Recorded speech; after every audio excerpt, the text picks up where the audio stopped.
আপনাদের মধ্যে যারা এতটুকু বুঝতে পারছেন যে বেঈমান হয়ে মরলে জাহান্নামে যেতে হবে, আপনাদের মধ্যে যারা এতটুকু বুঝতে পারছেন, উপলব্ধি করতে পারছেন যে ঈমান নিয়ে মরাটা একেবারে অত্যন্ত আবশ্যক, জরুরি, জান্নাতে যেতে হলে ঈমান সহ মরতেই হবে, এই ছাড়া জান্নাতের কোনো কি নাই, অপশন নাই, তাদেরকে বলি আবু হুরায়রা রাদিয়াল্লাহু আনহু বলছে যে, আবু হুরায়রা বলতেছে যে উনি শুনছে আল্লাহর নবী বলতেছে। কে বলতেছে?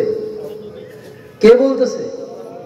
সাল্লাল্লাহু আলাইহি ওয়াসাল্লাম। আবু হুরায়রা বলছে যে আমি আল্লাহর নবীকে বলতে শুনেছি, আল্লাহর নবী বলতেছে লা ইয়াজনি জানি, কোন ব্যভিচারী, কোন জিনাখোর, জিনাকারী জিনা করে না, হিনা ইউজনি, সে জিনা করে না এই অবস্থায়, ও হুয়া মুমিন, মুমিন থাকা অবস্থায়। সারা জীবন তো শুনছেন কোরআন উল্টা বললে ঈমান চলে যায়, কোরআন উল্টা বললে কি হয়? ঈমান চলে যায়।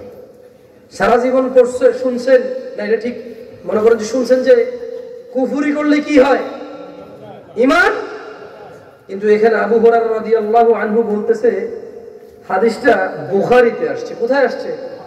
বুখারীতে আসছে। উনি বলতেছে যে লা ইউজনি জানি।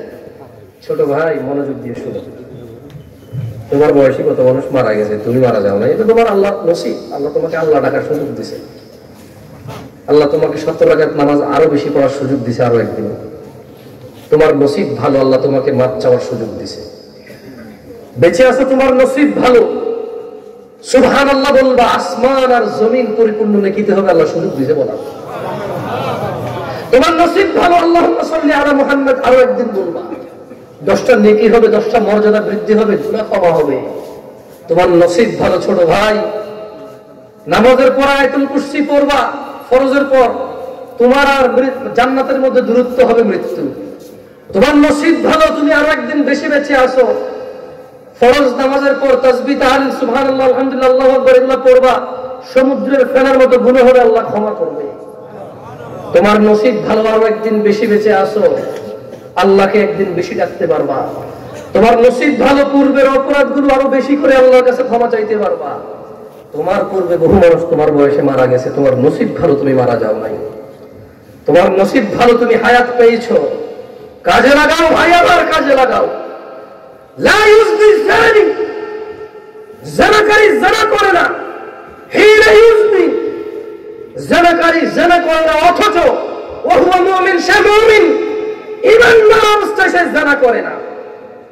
ওয়ালা ইয়াশরাবুল খামর, নেশাখোর, মদ পাই, ইয়াবাখোর, গাঁজাখোর, মদখোর, ইয়াবা খায় না, মদ খায় না, গাঁজা খায় না, হিনা ইউশরাবু, অথচ সে মুমিন, ঈমানদার অবস্থায় ইয়াবাখোর, ইয়াবা খায় না, তখন তার ঈমান থাকে না।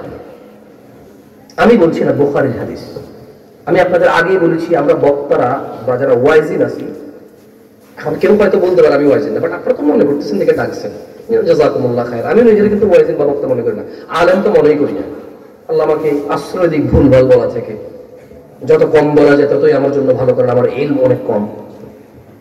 আল্লাহ আমাকে তৌফিক দিক। আমি তোমার আছে কি না এখানে আছে? শুনেন, ওয়ালা ইয়াসরিকু,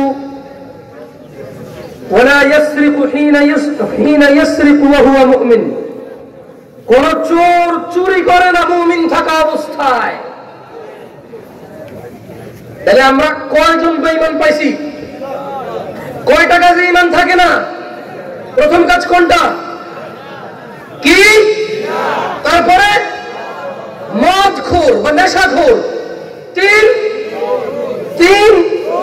চোর। তাহলে চোর চুরি করার অবস্থা কি থাকে না?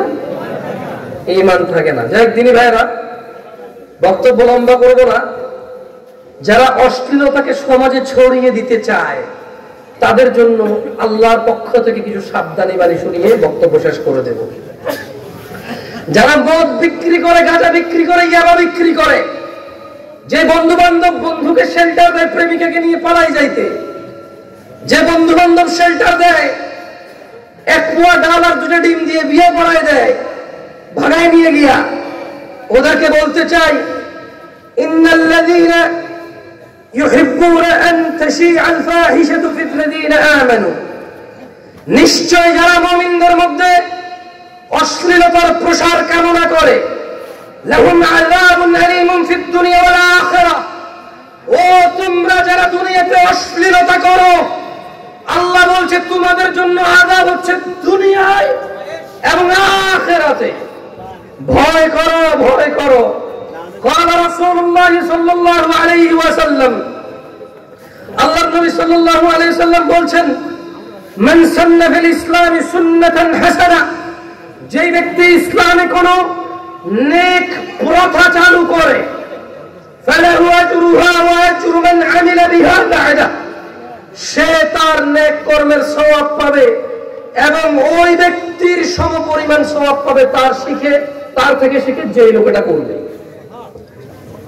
বাংলাদেশে এখন অনেক সুন্নত জীবিত হচ্ছে, আলহামদুলিল্লাহ আলহামদুলিল্লাহ। এগুলাকে অনেকে আবার মাযহাব দিয়ে মানতে নারাজ, অনেকে আবার ফিরকা দিয়ে মানতে নারাজ, কেউ কেউ আবার এটাকে নিজের বড় মুরব্বীদের কথায় প্রত্যাখ্যান করতে চায়, কিন্তু এটা সুন্নাহটা কি? মনে রাখবেন, যারা আপনারা সুন্নতকে জীবিত করছেন, আপনাদের থেকে যত মানুষ শিখবে তত মানুষের নেকি ইনশাআল্লাহ আসবে। দুনিয়া তুচ্ছ এবং সামান্য কিছু, এটার মোহে পড়ে নষ্ট করে দিয়ে না। আখিরাত ছোট ভাই, তুমি বিয়ে করলে তোমার যৌবন উপভোগের পর্যাপ্ত সময় আল্লাহ তোমাকে দিবে, নষ্ট করিয়ে না যৌবন। কেমন ভাই, আপনি বিয়ে করেছেন, আপনার স্ত্রীর মধ্যে আল্লাহ যে সুখ রেখেছে পৃথিবীর আর কোন মহিলার মধ্যে আল্লাহ সুখ রাখেনি। আপনি শুধু ওকে একটু আদর করতে শিখেন, যত্ন নিতে শিখেন, একটু ওকে ক্ষমা করতে শিখেন, ওর দোষ ত্রুটি একটু ছেড়ে দিতে শিখেন, ওর একটু দু চারটা খারাপ আচরণ একটু মার্জনার চোখে দেখেন। এর চেয়ে ভালো মহিলা পৃথিবীতে আল্লাহ আপনার জন্য রাখে নাই। বোন, তোমার যে স্বামী আছে এর মধ্যে তুমি সর্বোত্তম পুরুষ বের করার চেষ্টা করো। তুমি তোমার সুন্দর আচরণ আখলাক দিয়ে তোমার পুরুষকে, তোমার স্বামীকে, তোমার বংশের জন্মদাতাকে, তোমাকে যে মা ডাকবে ওই বাচ্চার বাপকে তুমি সম্মান করা শেখো। দু চারটা ভুল হলে ক্ষমা সুন্দর দৃষ্টিতে দেখো, ওকে সময় দাও, ওর সাথে ভালো ব্যবহার করো, খারাপের সময় ভালো ব্যবহার করো, জুলমের সময় ভালো ব্যবহার করো। এরপরে যদি মাথার উপরে পানি চলে যায়, তোমার বাপ ভাই তো আছে, এলাকাবাসী আছে, গ্রাম সালিশ আছে, দু চারটা কথা বলে তুমি হয় চলে যাও। যদি তুমি দেখো যে না থাকতে পারো, তুমি কি বলবা? কিন্তু তুমি ওকে সুযোগ দাও, কথায় কথা মুখে মুখে কথা বলিও না, বাপ মা তুলে খোঁটা দিও না। দেখো ও কাকে ভালোবাসে, তুমি তাকে ভালোবাসো। ও যদি ওর বাপ মার জন্য খুব আবেগী হয়, তুমি তার বাপ মার জন্য একটু আবেগী হও। ও যদি তোমার আয়সা জিজ্ঞেস করে আম্মা খাইছে নি বা আম্মা খাইছে, বলো যে হ্যাঁ ওনাকে খাওয়াইছি, উনি খাওয়া দাওয়া করে মাসাল্লাহ ঘুমায় গেছে।